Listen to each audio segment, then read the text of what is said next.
Bismillah ar-Rahman ar-Rahim. My dear brothers and sisters, welcome to our program Seeking Guidance with Sheikh Kahlan bin Nabhan al-Kharusi, the Assistant Grand Mufti of the Sultanate of Oman. Assalamu alaikum, Sheikh. Wa alaikum salam wa rahmatullahi wa barakatuh. Thank you very much, Sheikh Hatim. I would like as well to welcome our audience. Assalamu alaikum wa rahmatullah. May Allah the Almighty guide us all to the right path, shower our lives with His mercy and enrich our knowledge in His religion. Ameen. Sheikh, as we are in the month of the Qur'an, we would like to talk about the Qur'an in more depth, as the Qur'an is the final revelation to mankind. It is always understood by people of other faiths that this final revelation is only specifically for Muslims. So, what can we tell them in regards to the universal message of the Qur'an? Thank you very much, Sheikh Hatim.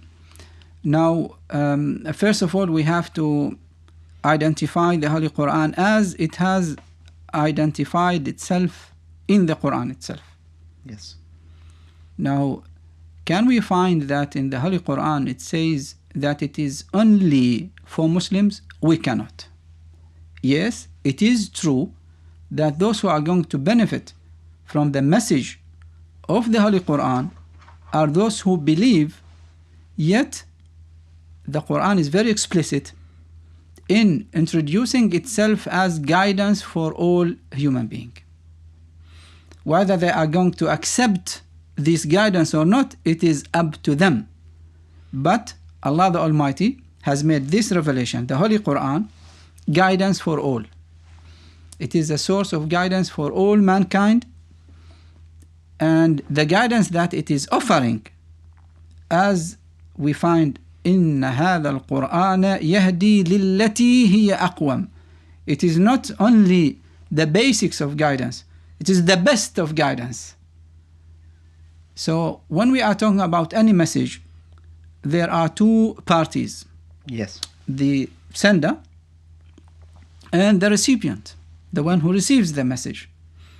Now for the one who sends the message, once he has made his message clear and accurate and touching all the issues that the addressee is looking for, then he has fulfilled his role. Now it is up to the addressee to get the message and the most out of it through understanding it, through making all the changes required to, if he is convinced, to make use of the message with all what it contains of advices, instructions, rulings, faith, whatever he can utilize out of the message. So fact number one, the Quran is meant to address all mankind. What does it contain? In brief, it contains the most crucial the answers for the most crucial questions that human beings are searching for. Whenever... Can you give us some examples, Sheikh? Yes, science cannot provide, in short, science cannot provide answers for the question of why and where from and where to. This is beyond the scope of science. Science explain, analyze, give formulas, explanations, interpretations of what is going on in this universe. But it doesn't address the question of why, what is the purpose, what is the goal, the aim. This is beyond the scope of science. Now, this is not my claim.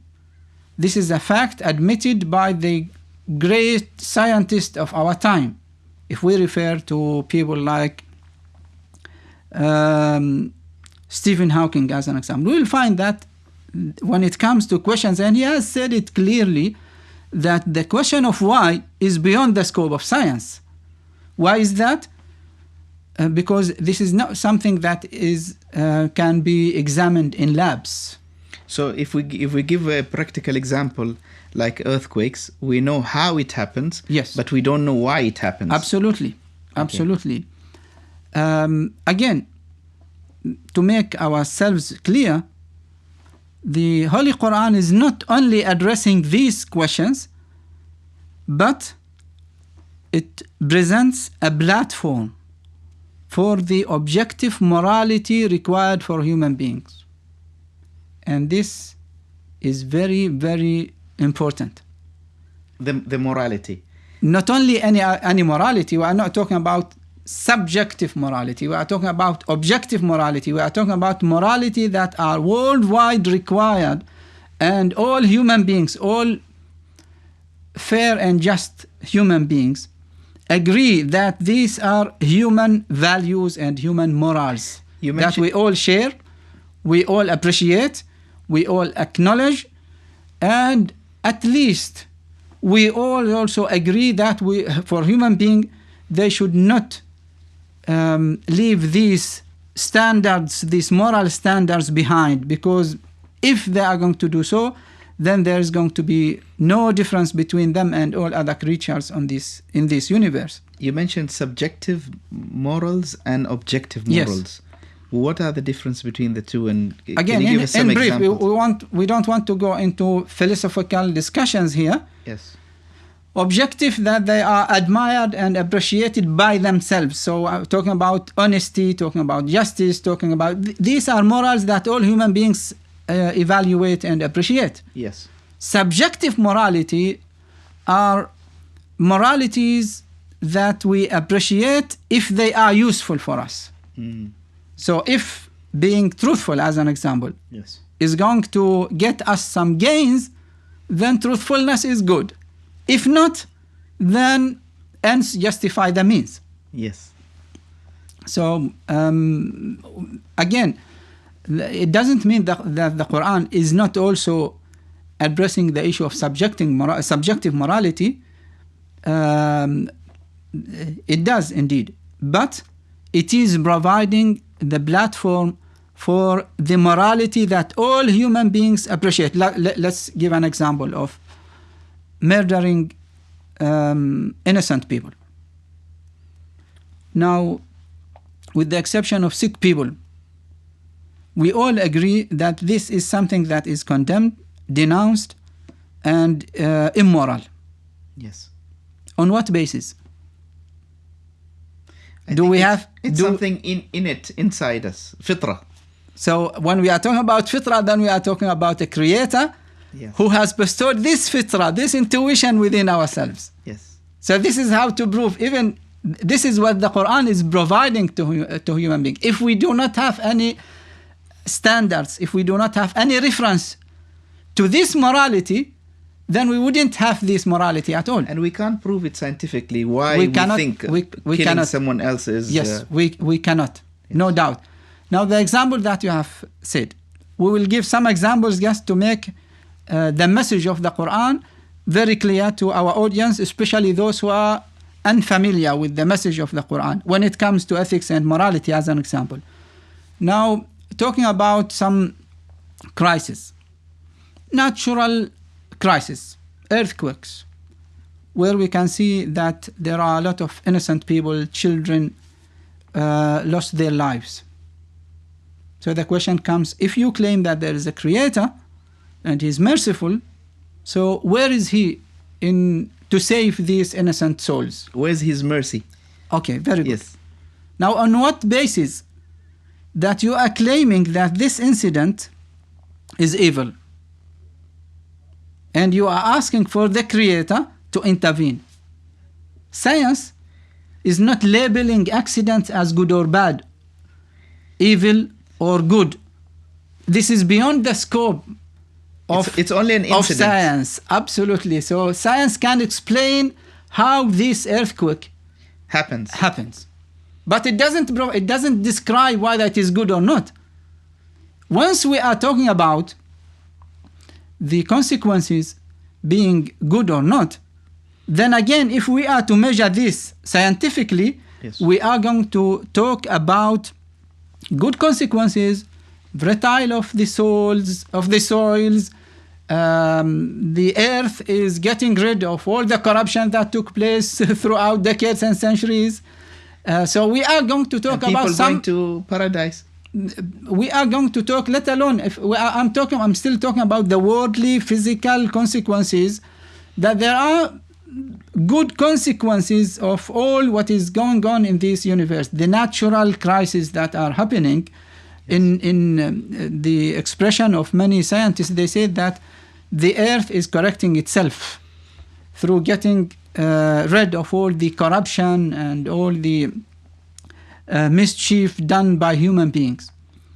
So again, we cannot claim that this is scientifically, this is evil or this is good. It is only when we have the sense of religion, because labeling things of being good or evil is something that is religious. So we cannot judge such incidents and accidents without having a universal source. What is this universal source? It is the Holy Qur'an. Why is that? Because it is meant to address all mankind. And it has been examined. And it is challenging people. Here is my message. Come and challenge my message. If you are a human being going to find any mistake, anything that is wrong against, if we are talking about ethics and morality, against ethics, against morality, objective ones, then here I am. Just show your argument. Of course, we are talking about firm and sound arguments. We are not talking about crazy arguments, baseless, that do not have any ground. So this is when I said we don't want to go into details, but this is only to answer the question: is the Quran a message to believers, to Muslims only? No, it is not. It is a message to all mankind, and there are wise people out there all around the world who has opened their hearts and their eyes to the message of the Quran, and they praise the Holy Quran. Even if they haven't accepted the faith of Islam, yet they have admired and appreciated highly the message of the Holy Quran.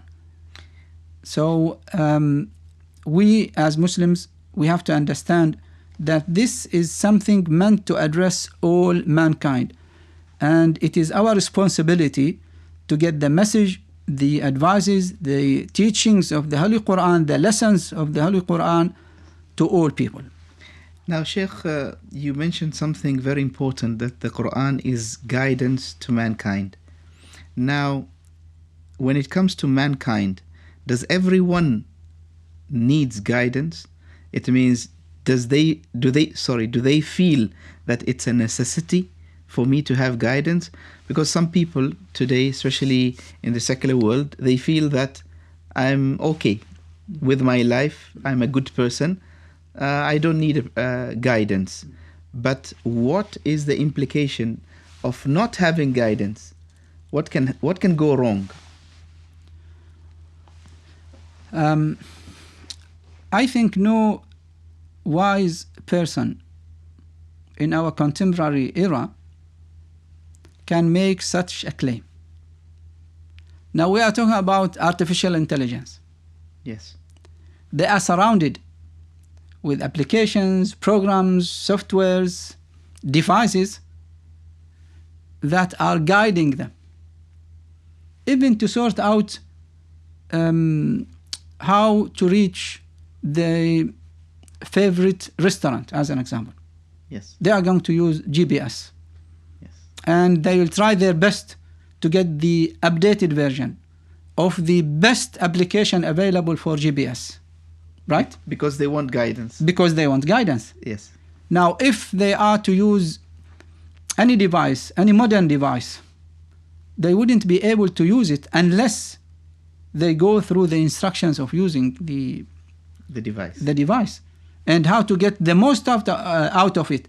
If they are not going to read the instructions, then they are going to watch the displays that are first come to guide them how to use and how to get the most out of their devices. So artificial intelligence prove the opposite, that human being, because if they are not in need of guidance, they wouldn't have reached this level of IE. Absolutely. Which indicates that a human being is always in need of guidance. Now, if we are talking about some worldly needs that throughout history we have made a great progress in utilizing whatever is around us to get guidance, then when it comes to spirituality, to intellectual faculties, to being good and moral, how to deal with others, how to establish good relationships, not only with our fellow human being, but with all elements around us in this universe, then definitely we will need guidance. And who is best to provide us with this guidance except the Creator? And the Creator, by the way, again, it is very important when we are talking about the Creator who is going to provide guidance, we are talking about the most merciful, all-knowing, all-kind, all-compassionate, all-just. We are not talking about a dictator who is dictating upon his people what to do. Now, let's just again, for the example that I gave, we are driving our cars, heading to reach the favorite restaurant, getting instructions from our GPS. We are trusting the GPS. And the better the application and the latest version that we are using, the more we feel comfortable and confident on this device. Now, can we understand the relationship between us and this device as the device, the GPS, is a dictator that is enslaving us?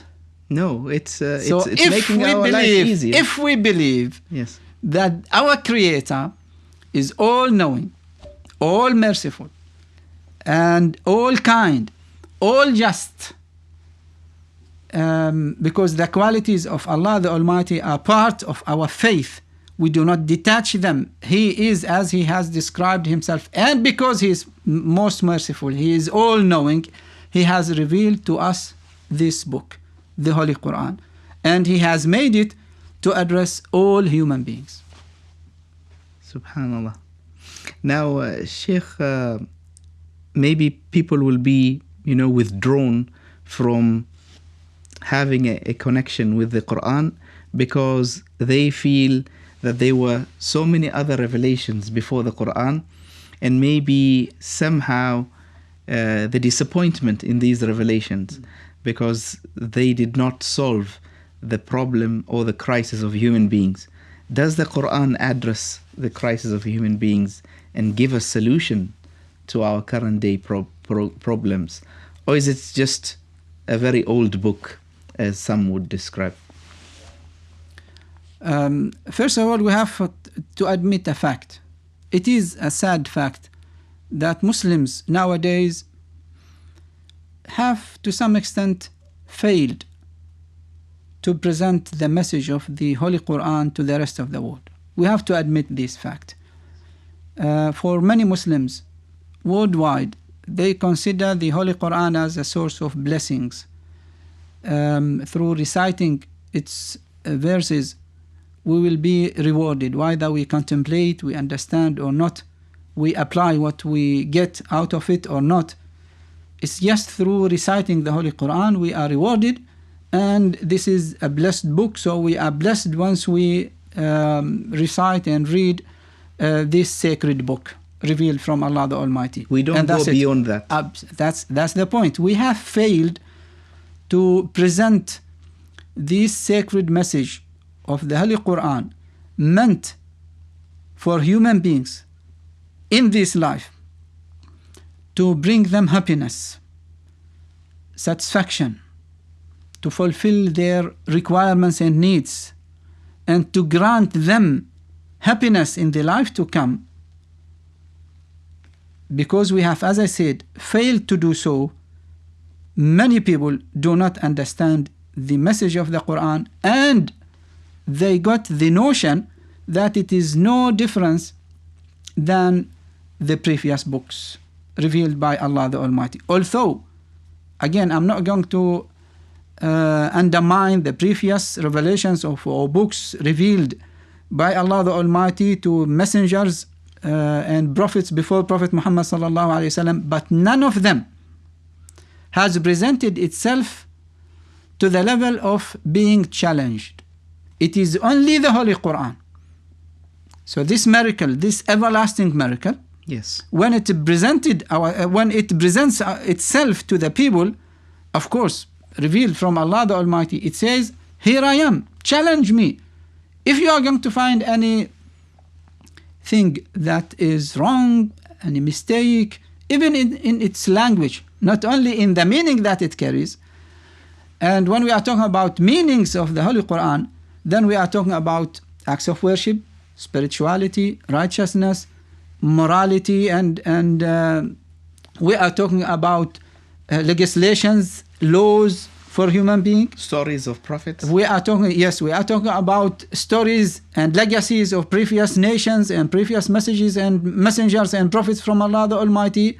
We are talking about scientific science, scientific facts. We are talking about things related to the unseen. Everything is questioned.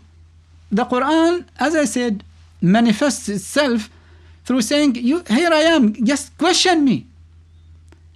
So this is the answer to your question. The Quran is different from all books before it because it is manifesting itself as a challenge. Now this challenge also is not meant to fail people and to make them disappointed.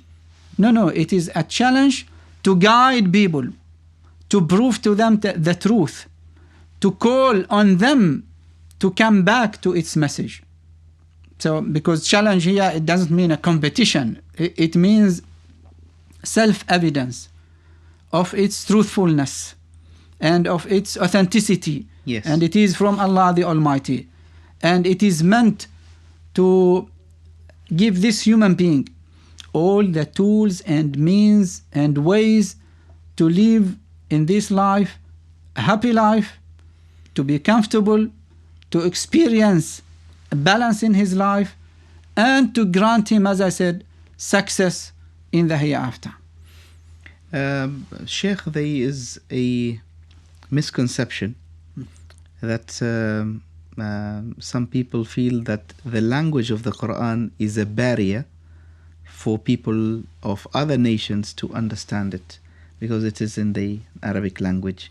It's even for Arabs themselves nowadays. Yes, even Arabs now have difficulty understanding the Quranic Arabic, and yet the Quran continues to be a source of guidance to mankind because the fastest growing religion in the world today is Islam. More people are embracing Islam who don't speak the language and they can't read the text in the original language.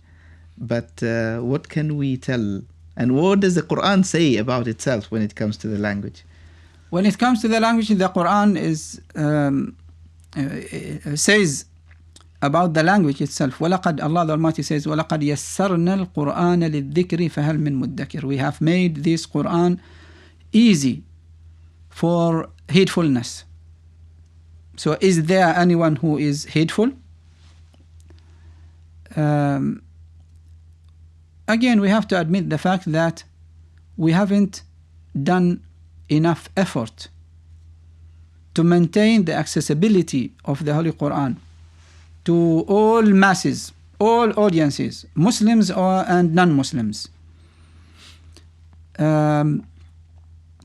Although, the Arabic language has, every single word in Arabic has roots. Yes. In some statistics, the roots of Arabic language, of Arabic phrases and terms, reach up to 30 million roots. MashaAllah. The ones used in the Holy Quran no more than 12,000. MashaAllah. 12,000. The best phrases, the easiest ones, even compared to pre-Islamic poetry and literature as an example, no comparison at all. And that's why what you have said in the question, Muslims who belong to different background, sometimes we tend to forget the fact that Islam has spread outside the Arabia, outside nations speaking Arabic, and been accepted more than, now the number is far beyond the number of Muslims who are not speaking Arabic. Muslims, we are talking about Muslim nations. We are talking about this ummah, the community, Muslim community, They're almost the Islamic 80%. world. They are, yes, almost 80% Yes. who are non-Arabs. Yes. And if we examine the history of the Quran, the sciences of the Quran, we will find that there are many interpreters of the Holy Quran and commentators of the Holy Quran, and the best of them are non-Arabs. Which means that the Quran, and through its history alone, proves that is meant for all mankind, and never the language has been an obstacle or a barrier from understanding the message of the Quran. Because, as I said, we are not talking about laymen who got to understand the message of the Quran. We are talking about the best scholars of the Holy Quran that are non-Arabs. I'll give some examples. Yes. And this is not something that happened later in the 8th century of Hijrah, in the 12th or 13th century. We are talking about the 2nd century of Hijrah. We will find scholars from like a great scholar known as Al-Khattabi, one of the earliest. Al-Khattabi, he was located in what is now known as Afghanistan. He's one of the best commentators of the Holy Quran, one of the earliest, who has written his interpretation of the Holy Quran, beside also the interpretation of the prophetic Sunnah, some compilations of Sunnah. And this has been going on throughout the history, as I said, of Islam. And nowadays, what you have said is also a self-evidence that the Quran is still getting through, conveying its message, because we are seeing many people who are coming to Islam because they have read translations of the meaning of the Holy Quran in their own languages, and they got convinced. They realized the fact that it is from Allah the Almighty, and that's why all what we need, as I said, to make this message accessible, and at the same time to invite them to read these translations of the meaning of the Holy Quran. Although many of them, I do know this fact, and many people who are familiar with some translations of the Holy Quran, we do know that these translations are not sufficient to serve the ultimate message of the Holy Quran. Yet, it is sufficient enough to convince people. And that's why I said, read the Holy Quran. This is not a message that I am limiting to Muslims. I am inviting others to read translations of the Holy Quran. If they are able to learn Arabic and read the original Quran, because Quran is only the original text, so no one can complain about any meaning in or any language in the translations of the meaning of the Holy Quran.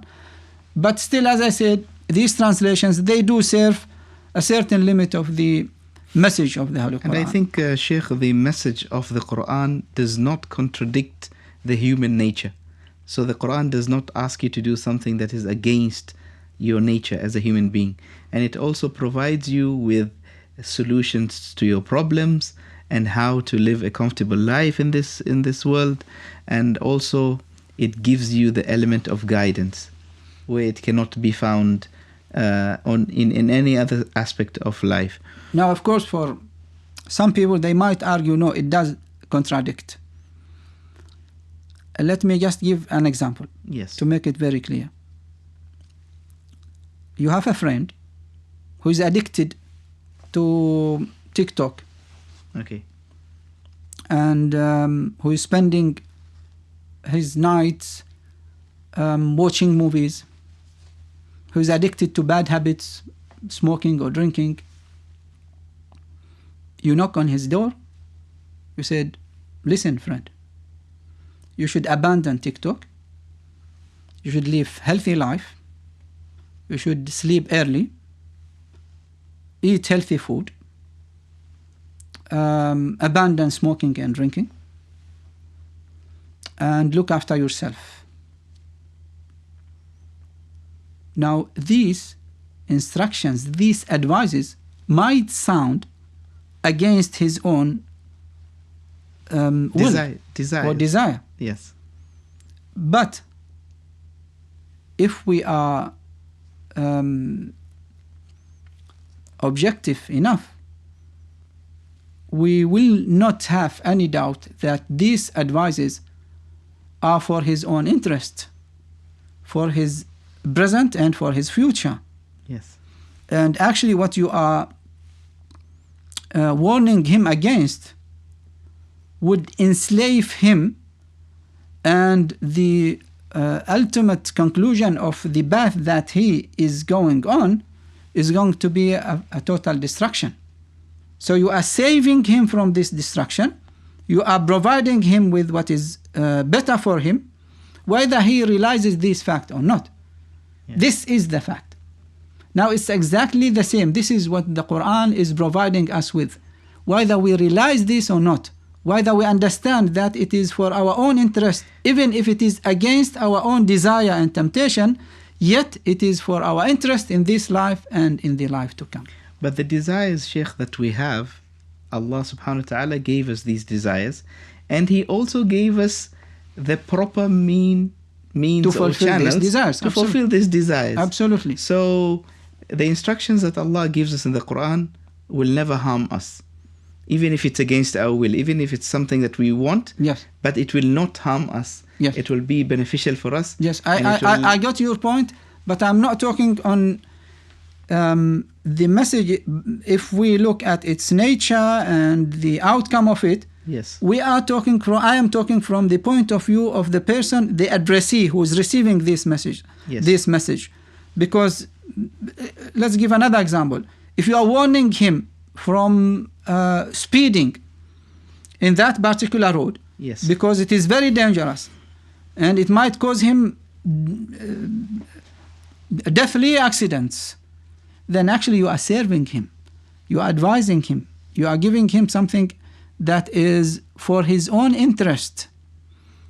If we are talking about a book revealed by the all-knowing, the most merciful, the most compassionate, the all-just, the most caring, Al-Latif, the most caring for us, Al-Khabir, who is the most experienced and all-knowing of what suits us in this life and in the life to come. And it is, and this is very important also, because we have to understand that the message of the Quran is not limited to this life.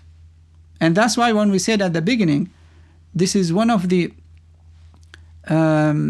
most appreciated facts provided in the Holy Quran, that it opens further our vision to realize the facts of this life. It is limited, the life to come is unlimited. This life is the life of doing, the life to come is the life of reward and earning. So one should decide for himself.